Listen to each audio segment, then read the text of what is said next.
दोस्तों, अमेरिका के जो कॉमर्स सेक्रेटरी हैं लुत्निक साहब, उन्होंने अभी एक इंटरव्यू दिया और उसमें ये कह दिया कि जनाब, अमेरिका की और इंडिया की डील इसलिए नहीं हुई बिकॉज उन्होंने मोदी साहब ने फोन नहीं किया। Have Modi call the president. They were uncomfortable doing it. So Modi didn't call. Lutnick ने साफ कह दिया है कि भारत और अमेरिका के बीच ट्रेड डील नीतियों की वजह से नहीं बल्कि ट्रंप के ईगो की वजह से अटकी हुई। लुटनिक आके बोलता है कि भाई Modi did not want to speak to Trump. By the way, इस देश के अंदर ये बड़ा क्लियर सेंटिमेंट है कि मोदी जी को ट्रंप से बात नहीं करनी चाहिए because at the end of it, let's face it, that guy is an idiot. एक चीज नोट की है और वो चीज ये है कि इंडिया जो है वो बहुत ज्यादा सख्त लाइन ले रहा है। इंडियन मीडिया इस वक्त अमेरिका की बहुत बैशिंग कर रहे हैं। ये वही बैशिंग है जो कनाडा की इन्होंने की थी। ठीक है, ट्रंप साहब ने 500% तक टैरिफ स्लैब करने की बात कर रहे हैं, चाइना पर भी और भारत पर भी। इसका क्या नतीजा निकलेगा? Can we make out some sense out of this? मानती कि ये it's a great experiment, stable, high growth. बहुत लोगों को उससे इंडिया ने इंस्पायर किया। अब ये जो फैक्टर है, ये फैक्टर इंडिया को देता है थोड़ी सी ताकत के, जनाब हम ये कर देंगे। अब वो कह रहा है जी कि यूएस जो है ना वो हम दुनिया को कंफ्यूज कर रहे हैं, मिक्स सिग्नल दे रहे हैं। पहले हमें कहते थे सर मे कम इन, अब मोदी ने कॉल नहीं की तो इसलिए। अब मोदी सारी वो चीजें इकट्ठी कर रहे हैं। मैं आपको बात बताऊं, इंडिया की लीडरशिप थ्रू मीडिया, ठीक है ना, इंडिया की लीडरशिप थ्रू मीडिया सारी चीजें इकट्ठी कर रही है जो वो ये समझते हैं कि हमारे लिए इंपॉर्टेंट होंगे और हम उनको यूज कर सकते हैं। We're talking about a trade deal with Russia, with bloody Israel. EU के साथ ये महीने के एंड में हो जाएगा। फ्रांस के मैक्रोन आ रहे हैं यहाँ पर, जर्मनी के Merz is coming, major submarine deals, पूरा EU का कैबिनेट इज कमिंग हियर। ठीक है, that's called a trade deal. Australia का ट्रेड डील अपग्रेड किया गया है। मोदी अगर ट्रंप को फोन कर देते तो डील उसी दिन हो जाती, यह अमेरिका खुद मान रहा है। लेकिन मोदी ने कॉल नहीं किया क्योंकि भारत अब टैरिफ से नहीं डरता, धमकियों से नहीं झुकता। ट्रंप ने 500% तक टैरिफ की धमकी दे दी, फिर भी भारत पीछे नहीं हटा। और यही देखकर पाकिस्तान सदमे में है क्योंकि वहां हर लीडर अमेरिका के सामने घुटने टेक देता है। ये नया भारत है जो कॉल नहीं करता, दुनिया को इंतजार करवाता है। तो चलिए इसी मुद्दे पर आगे देखते हैं, पाकिस्तान मीडिया का रोना धोना और बौखलाहट। वीडियो पसंद आए तो लाइक करो, कमेंट में लिखो टैरिफ हो या धमकी, भारत नहीं झुकेगा। और ऐसे ही दमदार देशभक्त जियोपॉलिटिकल अपडेट्स के लिए चैनल को सब्सक्राइब करना मत भूलना। लुटनिक का दावा हैरान करने वाला। उनके मुताबिक व्यापार समझौते की पूरी रूपरेखा तैयार थी। इंडोनेशिया, फिलीपींस और वियतनाम जैसे देशों से पहले भारत के साथ डील होने वाली थी। लेकिन पेच कहां फंसा? लुटनिक कहते हैं कि ये ट्रंप की डील थी और इसे अंतिम रूप देने के लिए पीएम मोदी को राष्ट्रपति ट्रंप को सीधे फोन करना था। लेकिन भारत सरकार और पीएम मोदी इसके लिए असहज थे। मोदी ने फोन नहीं किया और नतीजा ये हुआ कि तैयार खड़ी डील कूड़ेदान में चली गई। नरेंद्र मोदी हो सकता है एंटी अमेरिकन सेंटीमेंट्स को इंडिया के अंदर बेचें, लेकिन सिचुएशन इस तरह की पैदा होगी कि हालात बनेंगे।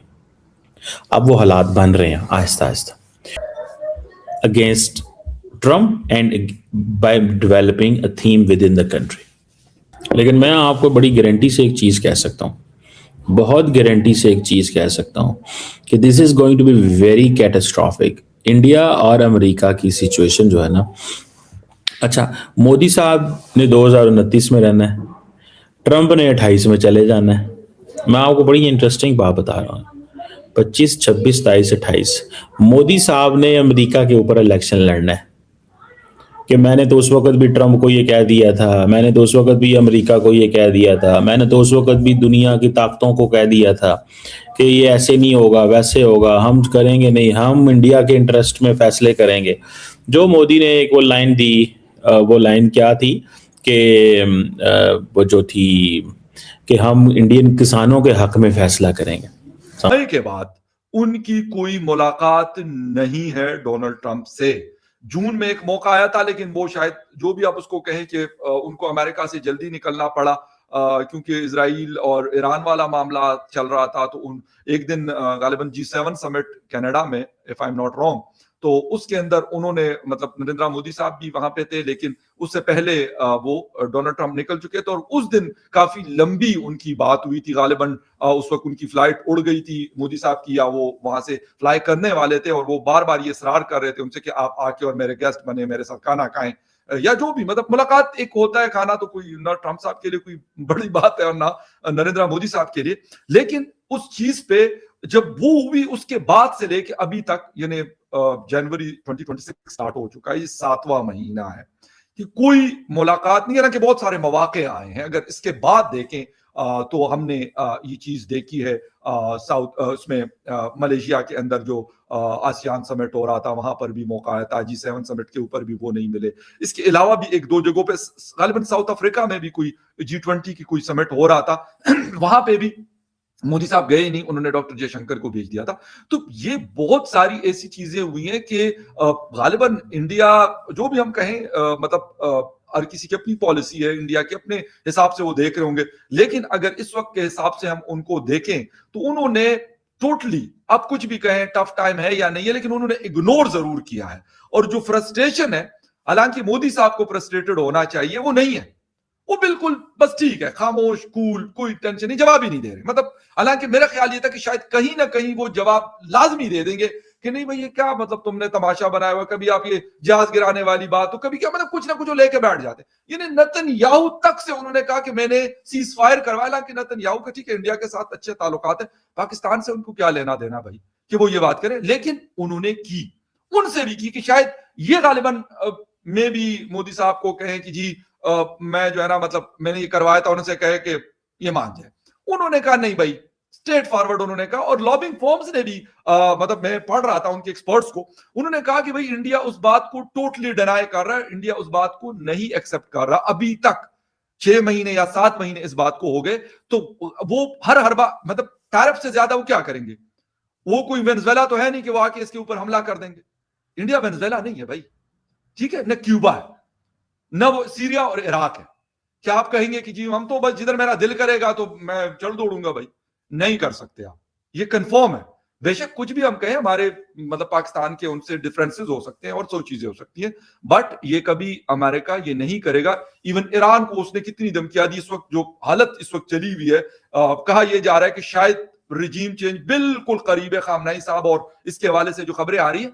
बट हम जो भी कहें, नरेंद्र मोदी साहब अपनी जगह पे स्टेटिक खड़े हैं और बड़े बैलेंस खड़े हैं। मैं ये कहूंगा गालिबन अगर कोई जिसको लीडर हम कहें ना, अपने मुल्क के फायदे के लिए वो खड़े हैं भाई, सिंपल एज दैट। बाकी जो भी उसका आउटकम जो भी आता है, मेरे ख्याल में उसके ऊपर एक इम्पैक्ट भी उनके एक्सपोर्ट्स के ऊपर उनका हो रहा होगा, बिल्कुल होगा।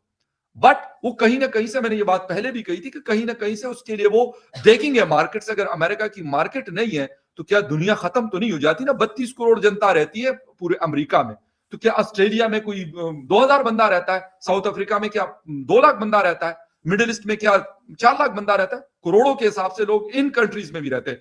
यूरोप भी मार्केट उनके लिए टोटली ओपन है, तो वो कहीं ना कहीं से वो ये चीजें कर लेंगे, अपनी मार्केट उनके पास है। और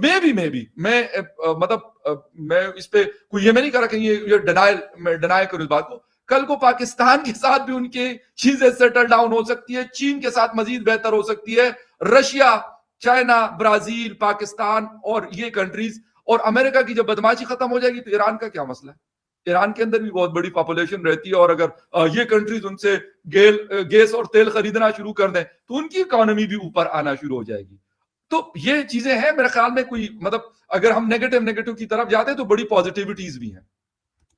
बिल्कुल, मैं भी। जब इंडिया एक डेमोक्रेटिक, सेक्युलर, प्लूरल रियासत थी तो दुनिया मानती थी कि ये it's a great experiment, stable, high growth और pluralistic, democratic, neutral. That was in India. जिस बहुत लोगों को उसने वो ज़माने के इंडिया ने इंस्पायर किया था कि ऐसा अगर सिस्टम हो पाकिस्तान में तो that would be great. Because हम गुजर रहे थे बड़े मुश्किल हालात में, military dictatorships, Islamic so called Islamic regimes, and incompetent political regimes and low growth rates. तो एक रोमांस था with the India that Nehru built कि दैट इज, और हमारी कॉन्स्टिट्यूशन भी जो 1973 की है, we have borrowed a lot from the Indian constitution. So you know there was this environment. उस एनवायरनमेंट में हम जैसे लोग, वी यूज्ड टू से कि काश के हम इंडिया से कुछ सीखें about democracy, about pluralism, about neutrality, about independence.